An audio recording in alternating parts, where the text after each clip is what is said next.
목사님께서 저에게 특강 요청을 하셨을 때 제가 어떤 이야기를 나눌 수 있을까 고민이 많이 되었어요.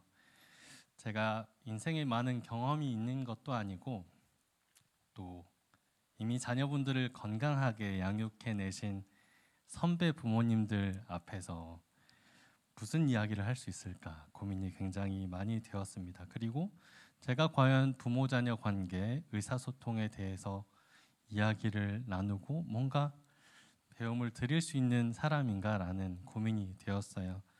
그럼에도 오늘 앞에 서서 이야기를 할 수 있겠다 싶었던 이유는 저를 포함한 우리 모두가 누군가의 자녀이고 동시에 누군가의 부모 또는 미래의 부모, 그리고 더 넓게 보면 가족이라는 울타리 안에서 서로 의사소통하며 살아가고 있는 사람들이기 때문에 제가 그래도 뭔가를 말씀드릴 수 있지 않을까 싶어 이 자리에 나오게 되었습니다. 오늘 이 시간을 통해서 무언가를 배운다라고 생각하시기보다는 함께 생각해보고 그리고 그 생각을 정리해보는 시간을 가지면 좋을 것 같아요.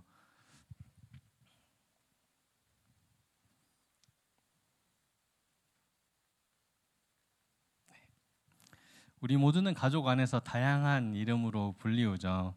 저는 사랑하는 아내의 남편이자 아들의 아빠로 불리기도 하고요. 저희 부모님의 아들이자 장인어른 장모님의 사위이기도 하고 또 누군가에게는 조카, 매형, 손자, 고모부 등등의 이름으로 불리웁니다. 부모님의 자녀로 태어나서 제 여동생과 함께 유년 시절을 보냈고 성인이 된 이후에는 아내를 만나 결혼을 해서 하나님으로부터 귀한 아들을 선물로 받았습니다. 여러분들도 저와 크게 다르지 않은 것 같아요. 가족 안에서 다양한 이름으로 불리우고 또 다양한 모습으로 사람들과 함께 소통하며 살아갑니다.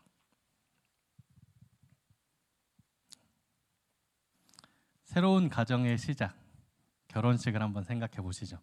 먼 과거의 일이더라도 잠시 한번 눈을 감고 생각해 보시면 좋겠어요.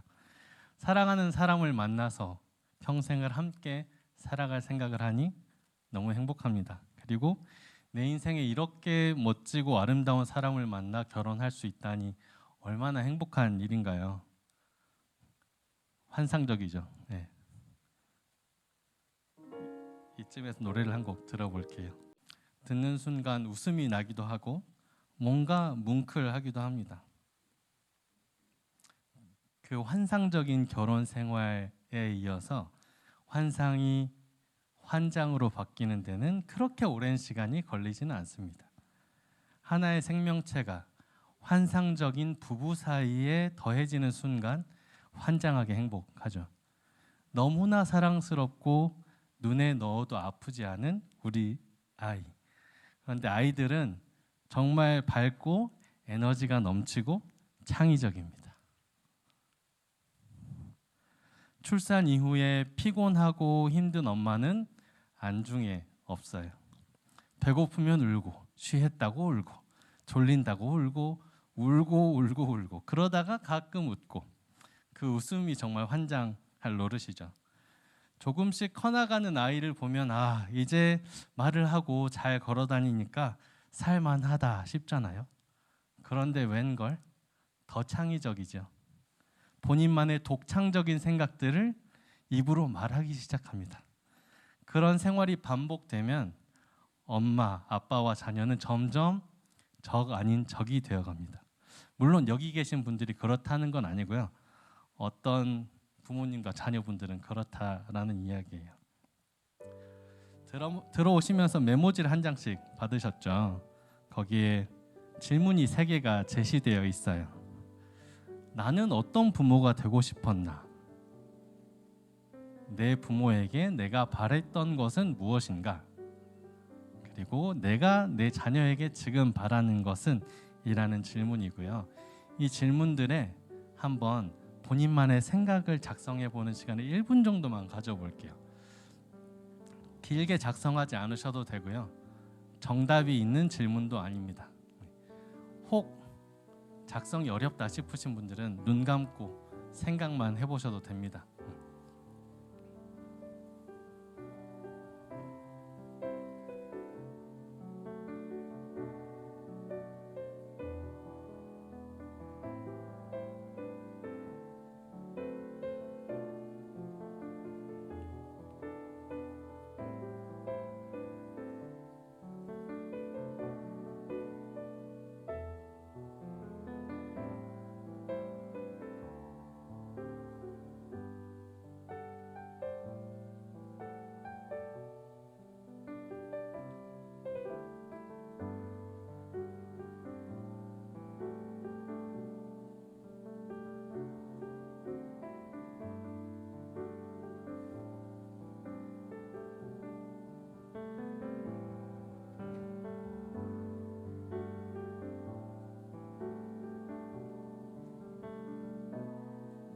이 질문지는 저에게 제출하시는 게 아니고요.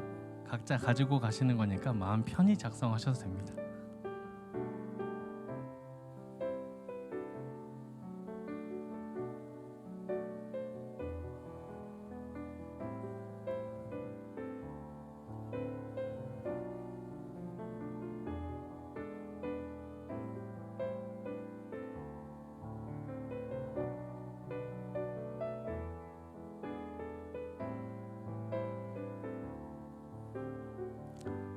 이제 대부분 작성을 하셨을 수 있으니까 이 질문에 대한 답변들을 강의를 통해서 하나씩 찾아가 보는 시간을 갖겠습니다.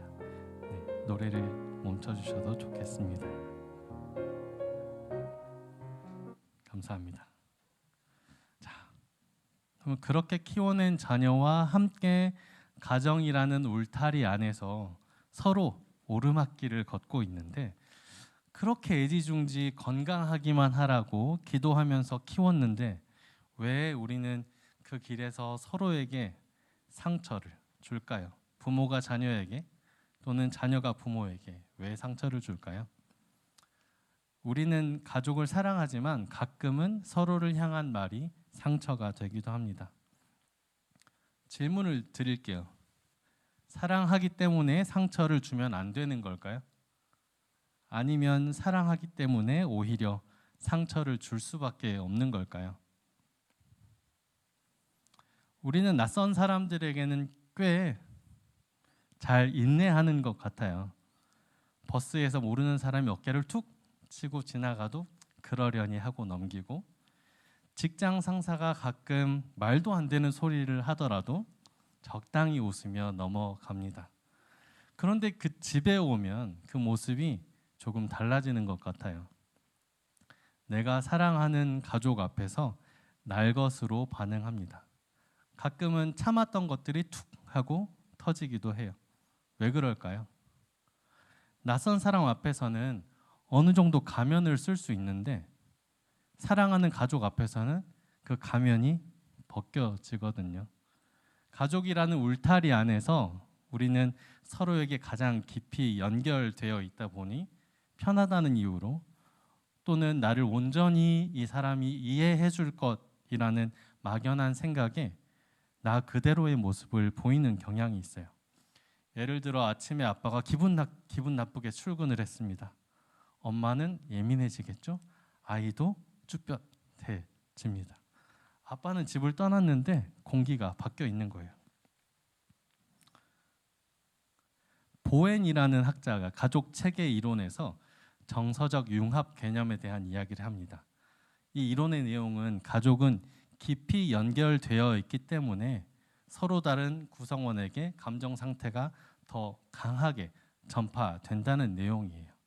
그러니까 다른 사람 앞에서는 가면을 쓰고 있는 상태에서 정서적 융합이 그렇게 많이 일어나지 않지만 가족 내에서는 정서적 융합이 너무 강하기 때문에 가면이 벗겨진다는 거죠. 의도치 않게 사랑하는 사람에게, 내가 가장 사랑하는 사람에게 가장 많은 상처를 줍니다. 왜냐하면 서로 깊이 연결되어 있기 때문이에요. 그러면 이 상처는 누구 잘못일까요? 부부싸움 한번 떠올려 보시죠. 물론 여기는 부부싸움 다 하지 않고 사시는 분들이니까. 근데 어떤 부부는 이런 것 같아요. 남편이 이렇게 말합니다. 당신이 먼저 차갑게 됐잖아. 그러면 아내는 이렇게 해요.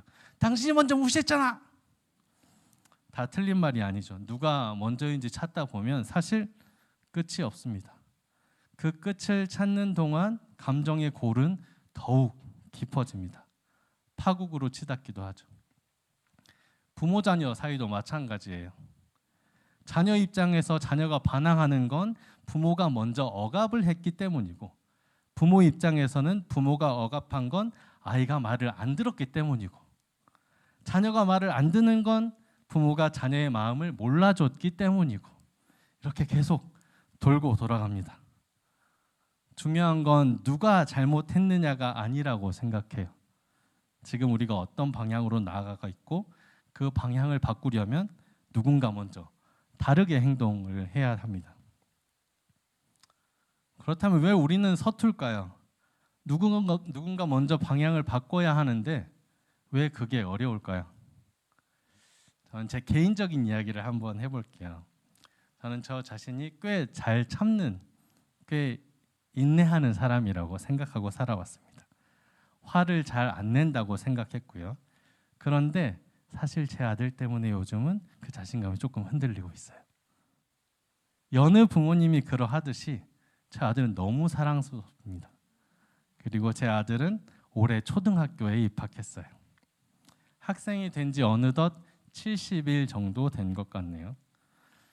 그런데 아들이 아침마다 학교 가기 싫다는 말을 꽤 자주 했어요. 지금은 그렇지 않습니다.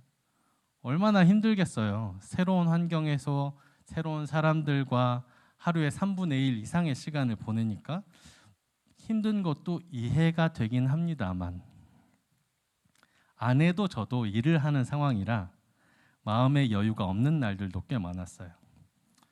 아들이 학교 가기 싫다는 말을 계속 하는 걸 듣고 있으면 속에서 부글부글 뭔가 올라오면서 제 얼굴에 웃음기가 사라집니다.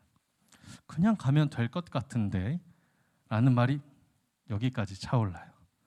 그런데 제 아내는 저와는 조금 다릅니다. 아들 앞에서 아내는 몇 번이고 차분하게 이야기를 이어가요. 윤지야, 넌 할 수 있어. 어떤 게 힘들어? 학교 가면 재밌는 것도 있고 친구들이랑 재밌게 놀 수도 있고, 물론 가끔 아내도 지쳐서 목소리가 높아질 때 있습니다. 그래도 보통은 정말 인내심 있게 같은 말을 반복해요. 그 모습을 옆에서 보고 있으면 박수를 보내고 싶어집니다. 그리고 이런 생각이 들어요. 아, 결혼을 참 잘했구나. 그런데 동시에 이런 생각도 듭니다. 아내는 어떻게 저렇게 할 수 있지? 나도 아들 사랑하는 마음은 똑같은데 그 사랑하는 마음이 왜 아내처럼 행동으로 나오지 않지? 사랑하는 마음이 있다고 해서 사랑스러운 행동이 나오는 게 저절로 나오는 게 아니에요. 제 생각에 아내는 잘 훈련된 것 같고요. 저는 지금 훈련을 받고 있습니다.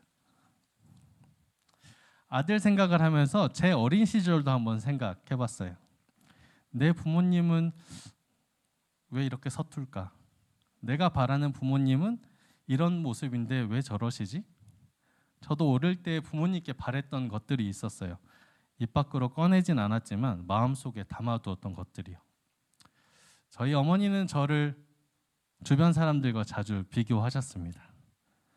누구는 이렇게 잘하던데, 교회 집사님 아들 누구는 공부를 이렇게 잘하던데. 그 말을 들을 때 저는 제가 부족한 사람인 것 같은 느낌이 들었어요. 비교당하는 순간 나는 있는 그대로의 내가 아니라 누군가에 비해 못 미치는 존재가 됐거든요. 그게 싫었던 것 같아요. 그리고 또 한 가지 바랐던 게 있는데, 요즘 제 아들이 유치가 흔들거려서 뽑고 있는 상황이에요. 제가 어릴 때 치아를 뽑아야 할 때였는데 엄마가 실을 이빨에 묶어두기만 할게, 당기지 않을게 라고 하셨거든요. 저는 그 말을 믿었어요. 그런데 어느 순간 엄마가 이마를 탁 치시는 거예요. 물론 이빨을 잘 빠졌죠. 아프기도 했지만 그때 배신감이 너무 컸어요. 엄마를 믿었는데, 묶어두기만 한다고 했는데. 그 기억이 지금도 있어서, 엄마는 사실 나쁜 분은 아닙니다. 근데 어릴 때 저는 그게 꽤 크게 느껴졌어요. 그런데 말씀드리고 싶은 게 있어요. 부모님이 상처만 저에게 주신 건 아니고 잘해주신 것들도 있었고 그게 지금의 저를 만들었다고 생각합니다. 저희 어머니는 저에게 잘 하시던 말씀이 있습니다. 우리 아들은 잘할 거야. 그 말이 참 좋았어요. 비교하는 게 약간의 상처였다면 이 말은 저에게 힘이 되는 말이었어요. 그리고 어머니는 아침마다 저를 이렇게 깨우셨습니다. 고 박사 일어나야지. 김치찌개 해놨다. 근데 저는 박사가 되고 싶은 마음은 정말 없었고요. 김치찌개 때문에 일어났습니다. 그런데 웃긴 건 제가 살다 보니 어쨌든 박사가 되긴 했어요. 엄마가 그렇게 불러주셨기 때문인 것 같아요. 말이 씨가 되는 것 같기도 하고요. 저희 아버지는 어떤 분이셨냐면 이런 다정한 어머니와는 조금은 다른 분이셨어요. 말보다는 어떻게 사는지 모습을 보여주시는 분이셨습니다. 원칙을 지키고 정의롭게 사시는 분이었고요. 따로 뭔가를 가르쳐 주시기보다 행동으로 보여주셨어요. 그게 저에게 큰 가르침이 됐고 저도 지금 나름의 원칙과 소신을 갖고 살아갈 수 있게 되었습니다. 부모님으로 받은 상처도 부모님으로부터 받은 힘도 있었습니다. 그게 저를 만든 거죠. 그래서 부모가 되기 전에 나름대로 다짐한 것들이 있어요. 내가 바랐지만 바람대로 되지 않았던 것들, 그것만큼은 내 자녀에게 꼭 해주고 싶다. 첫 번째, 다른 사람과 비교하지 않겠다. 설사 아들이 다른 누군가와 비교된다고 하더라도 절대 입 밖으로 비교하지 않겠다 스스로 약속했습니다. 내가 그 말을 들었을 때 얼마나 작아졌는지 스스로 알고 있었기 때문에 절대 안 하겠다고 다짐했는데 아직까지는 잘 지키고 있습니다. 물론 생각을 하기는 해요. 한 자리에 앉아서 밥 먹는 게 어렵나? 생각하긴 하는데 입으로 뱉지는 않습니다. 두 번째, 자녀와 한 약속은 반드시 지키겠다. 저희 아들 유치 뽑고 있다고 했잖아요. 아들에게 실만 걸어둘게 하고 저희 30분 동안 실만 걸어뒀습니다. 그리고 제 무릎을 탁 쳤을 때 뽑는다고 아이에게 약속했어요. 근데 아이가 탁 치는 거예요. 그래 뽑았죠. 근데 사실 엄마가 때린 거였어요. 어쨌든 저는 약속을 지켰습니다. 묶어두기만 하고 있었어요. 이렇게 잘 뽑았습니다. 세 번째, 자녀에 대한 기대감을 낮추겠다. 아들이 어렸을 때 엄청 뛰어다니는 거예요. 근데 그날따라 제 몸이 너무 힘들었어요. 가만히 좀 앉아있으면 안 될까? 라는 생각이 들던 찰나 다음엔 바로 이런 생각이 찾아왔어요. 건강하니까 뛰고 있는 거지. 지금 아프지 않으니까 열심히 놀 수 있는 거야. 그게 감사한 일이구나. 그때부터 그 기대감이 낮춰지기 시작했어요.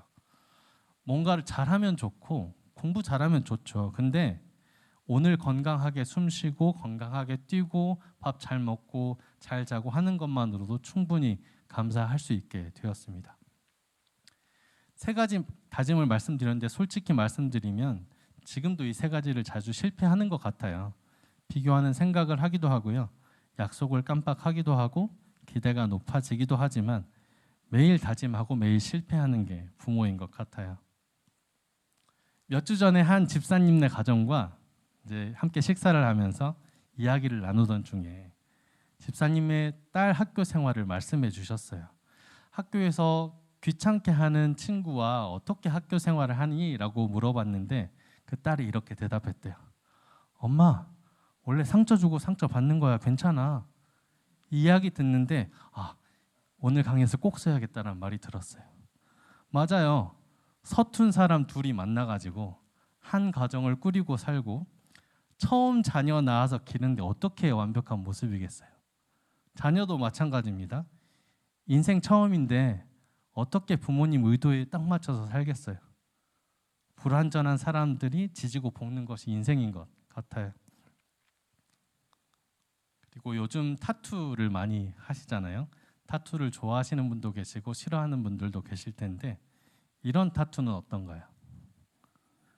예상치 않게 얻게 된 상처에 예술적인 감각을 더한 타투. 상처를 없앤다기보다는 그 상처 이후에 어떤 생각을 더하는지 따라 상처를 다르게 볼 수 있게 합니다. 우리는 어떻게 그러면 우리가 서로에게 준 상처를 치료하고 꿰매고 회복할 수 있을까요? 저희 부부의 의견 교환 합의 과정은 이런 형태로 진행이 됐습니다. 약간의 높은 톤의 격렬한 의견 교환, 공격과 회피, 논리정연한 아내와 영혼이 탈출한 나, 그리고 극적인 합의. 이런 과정이 순탄하게 진행된 건 아니에요. 상처를 준 이후에 어떻게 회복할 수 있을지를 저는 제 아내에게 배웠어요.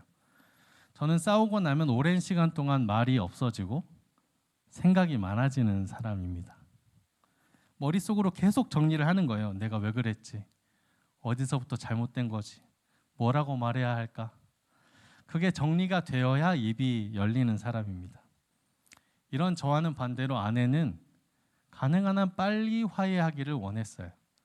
갈등 상황을 오래 두는 게 불편하다는 생각이 들었습니다. 처음에는 그 차이가 꽤 컸어요. 아내가 화해하고 싶어서 말을 걸어오면 저는 아직 준비가 되지 않은 상태인 거예요. 그래서 아내가 오랜 시간을 기다려야 했습니다. 그런데 어느 날 아내가 싸움 이후에 이렇게 물었어요, 저한테. 생각이 정리되는데 얼마나 걸려? 생각해보니 저는 그런 질문을 받아본 경험이 없는 거예요. 내가 생각을 정리하는데 시간이 필요하다는 것을 누군가가 인정을 해주고 그게 얼마나 걸리는지 물어봐준 사람이 제 아내가 처음이었어요. 한참을 생각하다가 한 2시간 했던 것 같아요. 물론 생각이 틀릴 수도 있습니다. 근데 제 아내의 반응이 어땠을까요? 아내는 그 시간을 기다려줬어요. 그렇게 제 생각의 시간이 2시간, 1시간, 30분 조금씩 짧아지기 시작했습니다. 아내는 저를 판단하거나 무작정 기다리기만 한 게 아니라 저에게 무엇이 필요한지 먼저 물어봐 줬기 때문에 가능하다고 생각해요. 상처를 꿰매는 일도 이렇게 시작합니다. 내가 원하는 방식으로 화해를 하려 하기보다는 상대에게 무엇이 필요한지 먼저 물어보는 것. 제 아는 목사님 이야기를 하나 더 해드릴게요. 그 목사님은 자녀에게 굉장히 엄하셨던 분이셨어요. 그리고 그게 사랑이라고 자녀를 그렇게 키우신 거죠. 올바르게 키우고 싶어서, 좋은 자녀로 키우고 싶어서. 그 시대 많은 부모님들이 그렇게 자녀를 키워오셨잖아요. 그런데 나중에 목사님께서 상담 공부를 하시면서 그 엄했던 모습이 자녀에게 어떻게 닿았는지를 처음 직면하셨대요. 아, 내가 그 아이에게 이렇게 보였겠구나. 공부하면서 처음 깨달으셨대요. 그리고 성인이 되어 결혼을 하고 자녀를 꾸린 가정의 자녀 딸에게 이렇게 말씀하셨다고 합니다. 미안해. 너무 미안하다. 딸의 반응이 어땠을까요? 그 목사님이 처음으로 무서운 사람이 아니라 아버지로 느껴졌다고 했어요. 그리고 진심으로 고마웠다고 이야기했습니다. 부모로서 우리가 할 수 있는 가장 용기 있는 일은 내 자녀가 먼저 변하기를 기다리는 게 아니라 내가 먼저 미안하다고 말을 하는 것이라고 생각을 해요. 그러면 그 미안하다는 말을 하기가 왜 어려울까요? 용기가 없어서일 수도 있지만 저는 이게 더 큰 이유인 것 같습니다. 부모는 자녀에게 완벽한 모습을 보여야 한다고 생각해서인 것 같아요.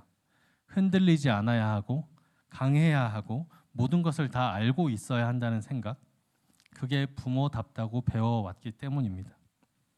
제 아버지를 떠올려 보면요, 아버지가 힘드시거나 외로우실 때, 쓸쓸하실 때 저한테 감정 표현해 본 경험은 없는 것 같아요.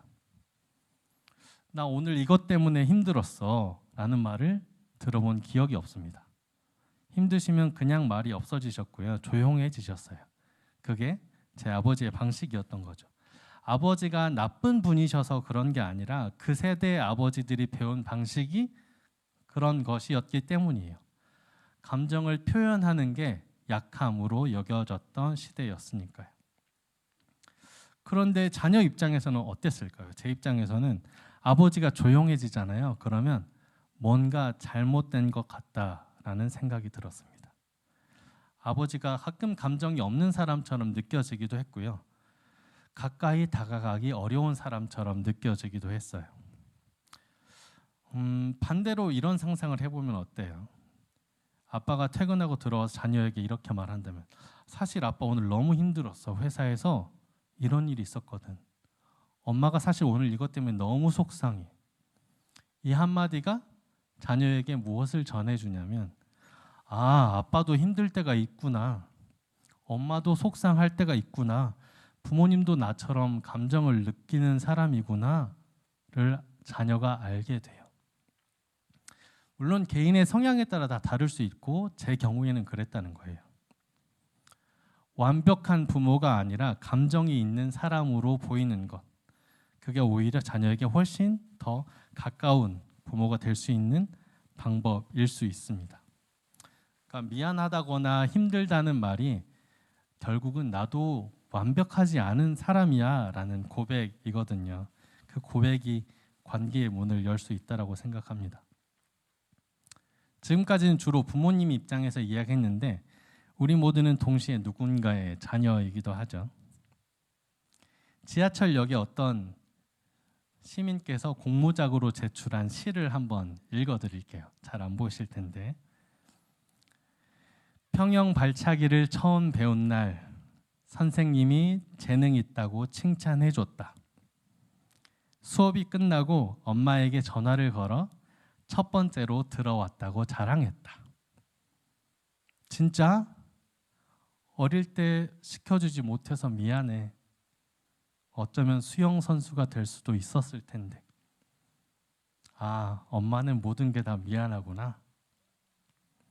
제 부모님 항상 이런 말씀을 하세요. 잘해주지 못해서 미안하다. 어릴 때도 들었고 지금도 가끔은 듣습니다. 그 말 들을 때마다 아, 그렇구나 했는데 솔직히 말씀드리면 그 말이 100%다 이해가 되지는 않았어요. 무슨 뜻인지는 알겠는데 가슴으로는 이해가 안 되는 거예요. 피아제라는 학자가 있습니다. 이 실험은 제가 가장 좋아하는 실험인데 피아제라는 학자는 6, 7세 이전의 유아를 대상으로 이런 실험을 했어요.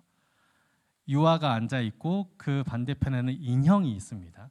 이 유아에게 본인이 보고 있는 사진을 골라보라고 했어요. 그러면 이 유아는 잘 골랐습니다. 본인이 어떤 사진을 보고 있는지.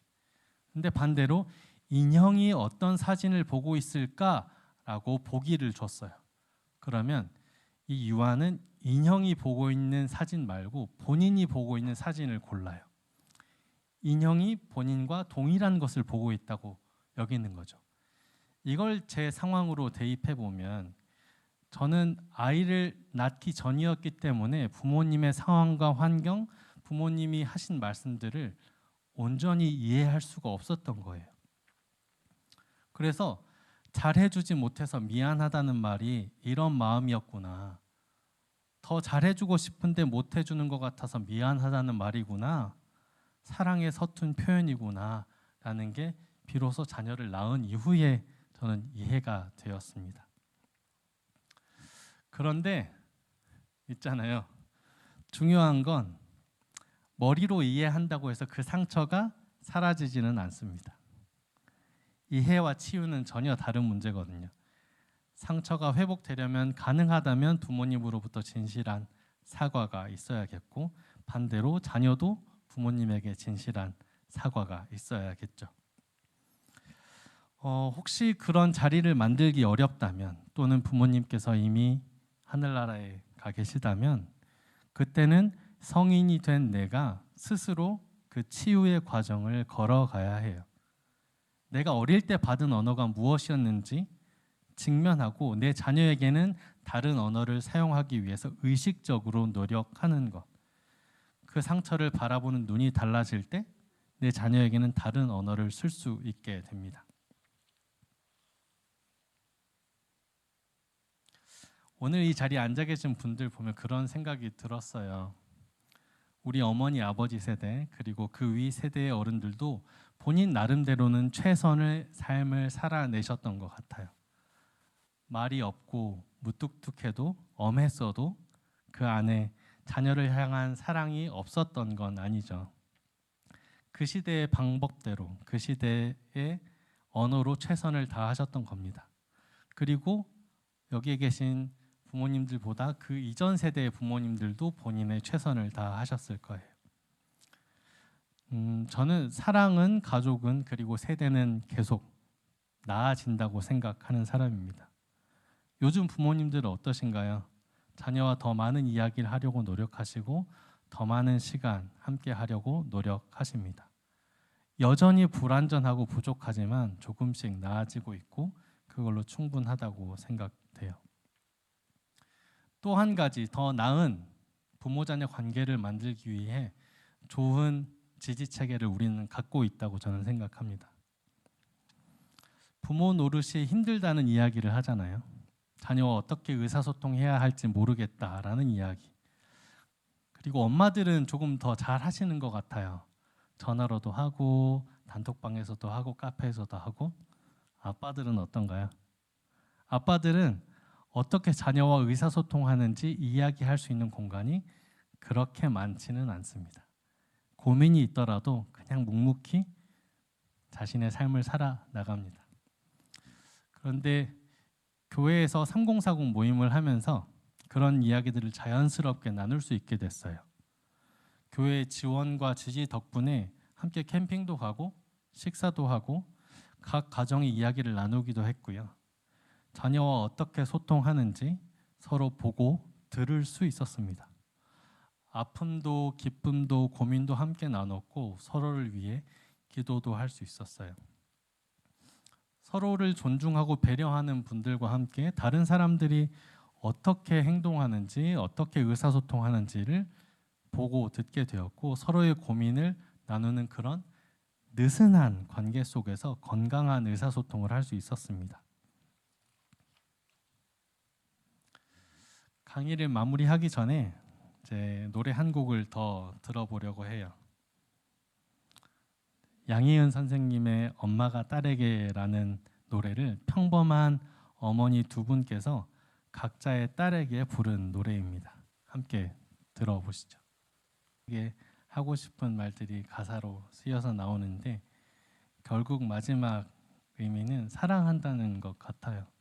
서로가 표현하는 방법은 다르지만 서툴지만 사랑한다는 그 마음이 전해지는 것 같고 서툴고 상처를 주더라도 이 사랑은 결국 전해지는 것 같습니다.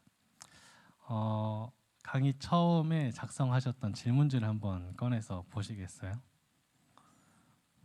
나는 어떤 부모가 되고 싶었는지, 내 부모에게 바랐던 것은 뭐고, 내 자녀에게 지금 바라는 것이 무엇인지.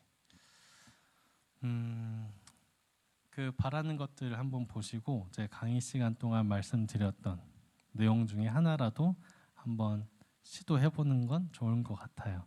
부모님께 전화를 한번 드릴 수도 있고 부모님이나 자녀에게 상처를 준 기억이 조금 난다면 그 기회를 만들어 보는 것도 해보시기를 바랍니다. 다시 첫 질문으로 돌아가죠. 사랑하기 때문에 상처를 주면 안 되는 걸까요? 아니면 사랑하기 때문에 오히려 상처를 줄 수밖에 없는 건가요? 사랑하기 때문에 상처를 줄 수도 있고 사랑하기 때문에 다시 꿰맬 수도 있습니다. 아내를, 남편을, 자녀를, 부모님을 사랑하기 때문에 주고받은 상처를 꿰맬 수 있다라고 생각합니다. 강의를 들어주셔서 감사합니다.